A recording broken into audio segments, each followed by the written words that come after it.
हम में से अंतिम एपिसोड 1। ये शो वर्ष 1968 में खुला, एक टेलीविजन टॉक शो में जहां दो महामारी विज्ञानियों ने इस बारे में बात की कि भविष्य में महामारी की काल्पनिक संभावना कैसे सामने आ सकती है। एक ऐसा विषय जो शायद नाक पर भी थोड़ा सा है। 2023 इन विषयों की खोज करने वाले शो के लिए, हालांकि इसे तुरंत बाहर निकालना सबसे अच्छा है।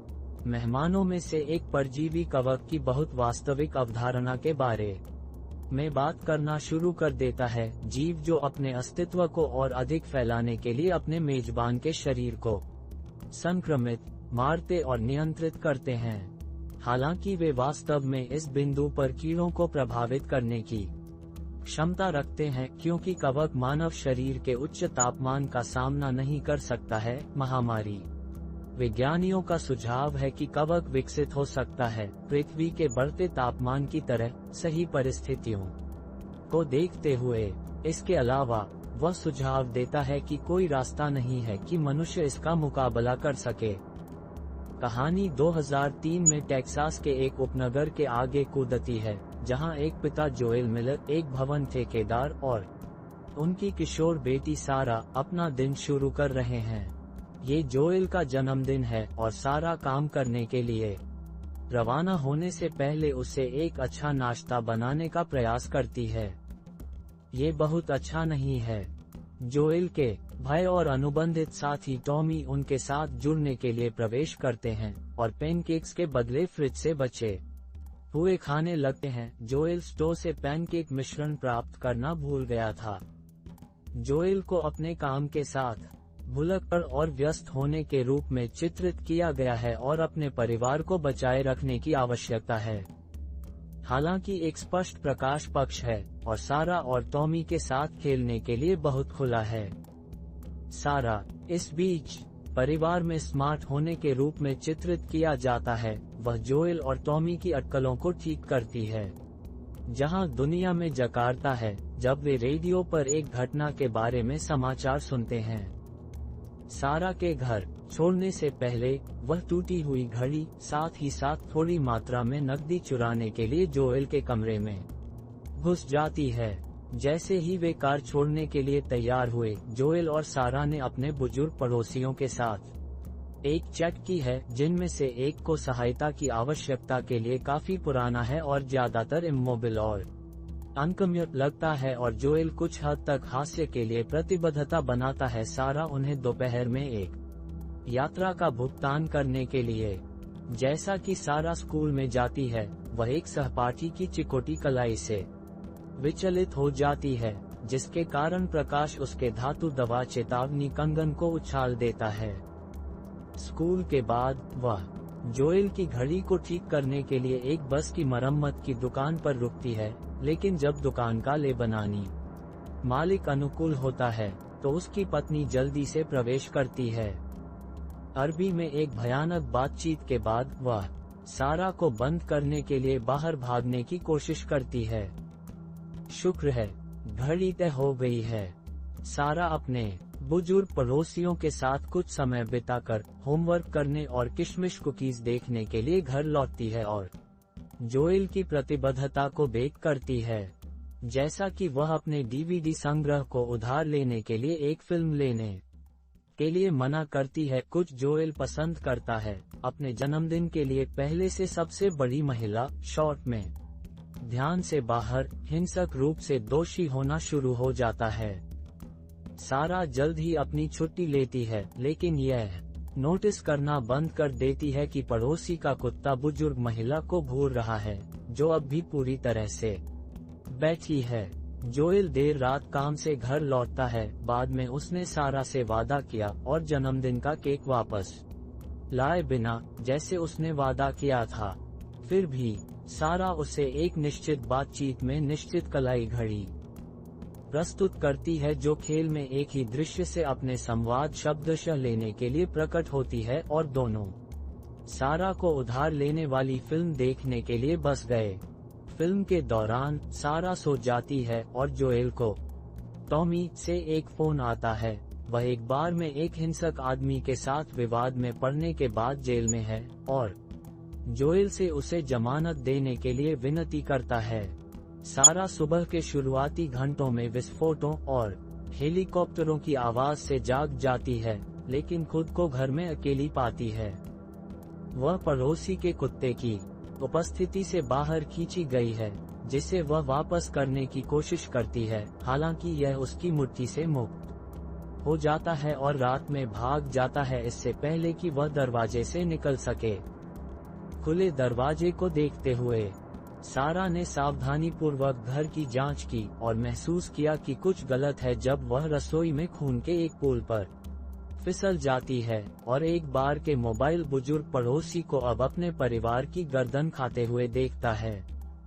वह इसके लिए एक रन बनाती है, संक्रमित पड़ोसी के साथ भयावह और अनाड़ी रूप से पीछा करती है। जैसा कि सारा बाहर हो जाता है, जोएल और टॉमी अपने पिकअप ट्रक में दृश्य पर ध्यान देते हैं और जोएल बिना किसी हिचकिचाहट के संक्रमित महिला को रिंच से मारता है।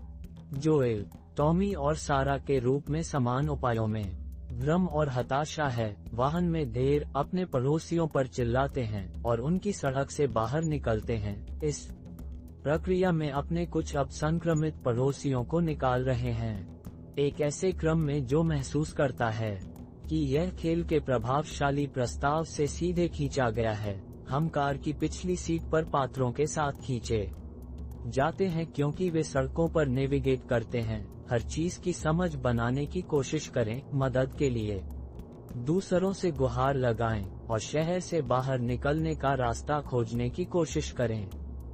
वे अंततः खुद को पाते हैं, दुर्भाग्य से, शहर के बीच में, जहां भ्रमित लोगों और सीमित सड़कों की भीड़ उनकी प्रगति को रोकती है। यात्री जेट भी आकाश से गिरने लगते हैं और जब कोई पास में एक नाटकीय दुर्घटना करता है तो मलबे का एक टुकड़ा उनके वाहन को गिरा देता है।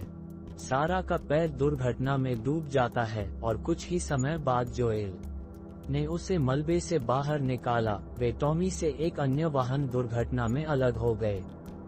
जोएल ने सारा को गली मोहल्लों और दुकानदारों के माध्यम से रिवर फ्रंट द्वारा टॉमी के साथ फिर से संगठित होने की कोशिश की, लेकिन दोनों एक संक्रमित व्यक्ति का ध्यान आकर्षित करते हैं जो उनके बाद ठोकर खाता है।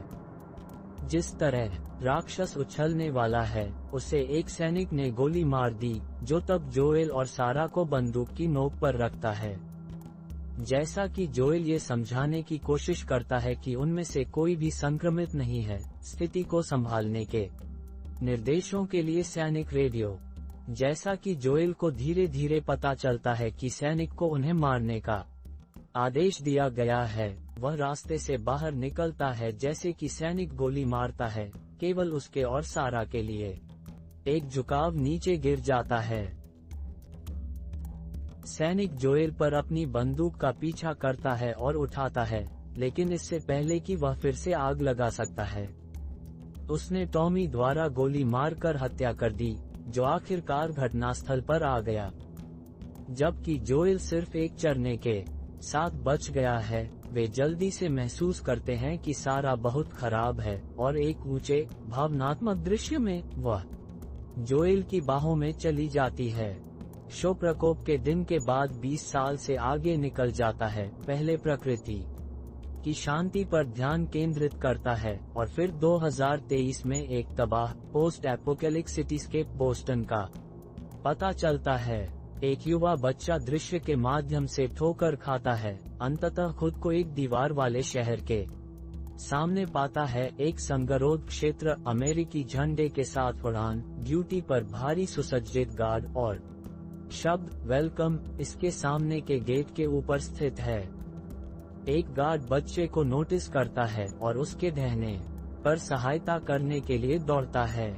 बच्चे को शहर में लाया जाता है, एक व्हीलचेयर से बंधा होता है और हमें इस बात की झलक मिलती है कि समाज अब उस बीमारी से कैसे निपटता है जिसने देश की अधिकांश आबादी को मिटा दिया है।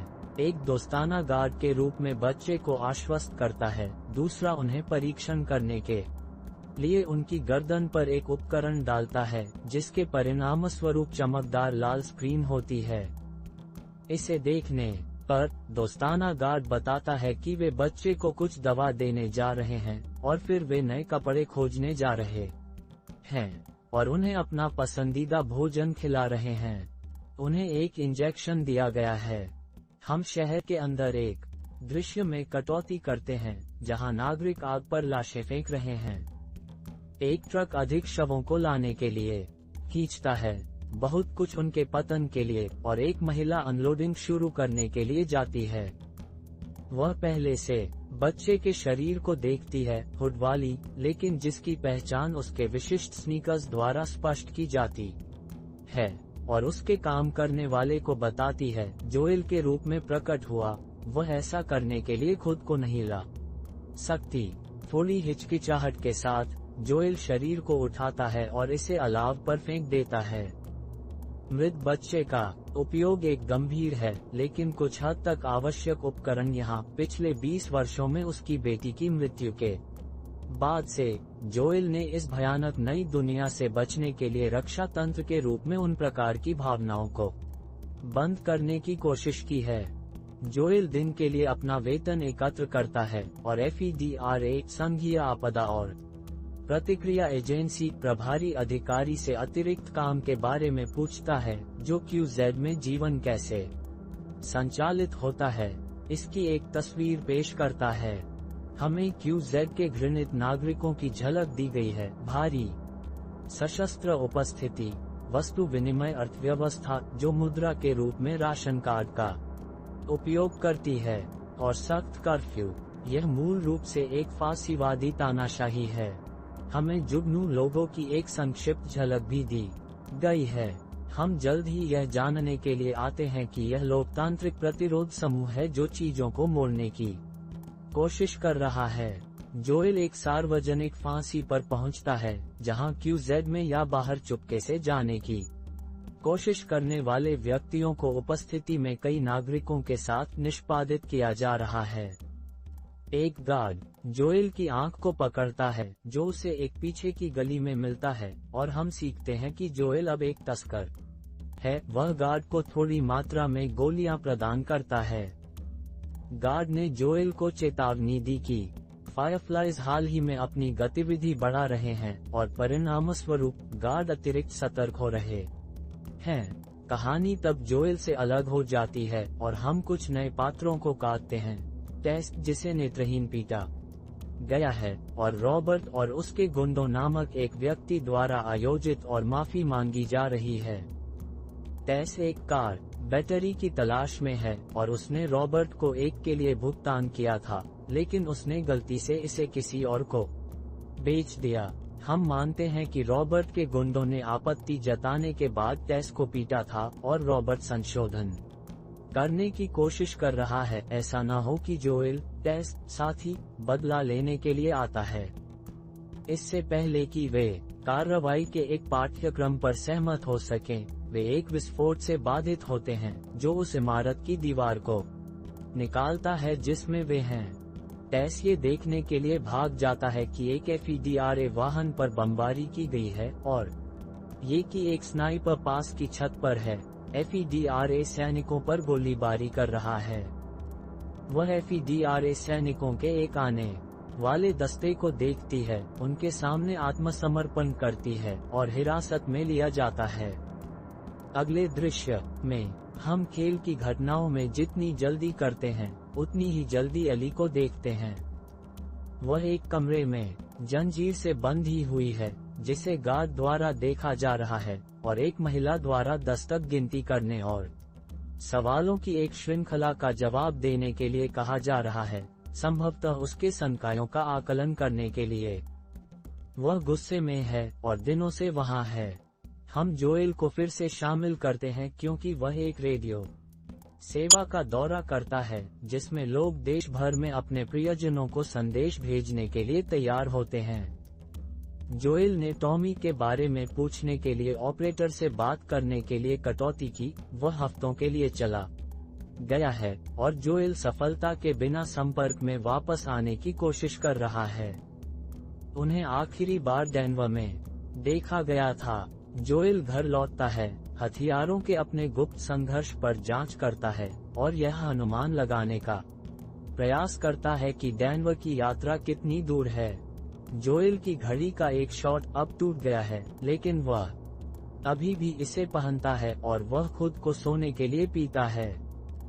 टेस रात के दौरान किसी बिंदु पर उससे जुड़ता है। सुबह में टेस जोएल को रॉबर्ट के साथ केरफफल के बारे में बताता है और बैटरी जोएल तबाह हो जाता है क्योंकि वह टॉमी को खोजने के लिए देश भर में यात्रा करने के लिए बैटरी पर निर्भर था। दोनों रॉबर्ट को खोजने और बैटरी खत्म होने का पता लगाने के लिए उसका सामना करने की योजना बनाते हैं। जोएल और टेस रॉबर्ट के ठिकाने को ट्रैक करते हैं। हमने बोस्टन में फायरफ्लाइज के नेता मालिन से परिचय कराया।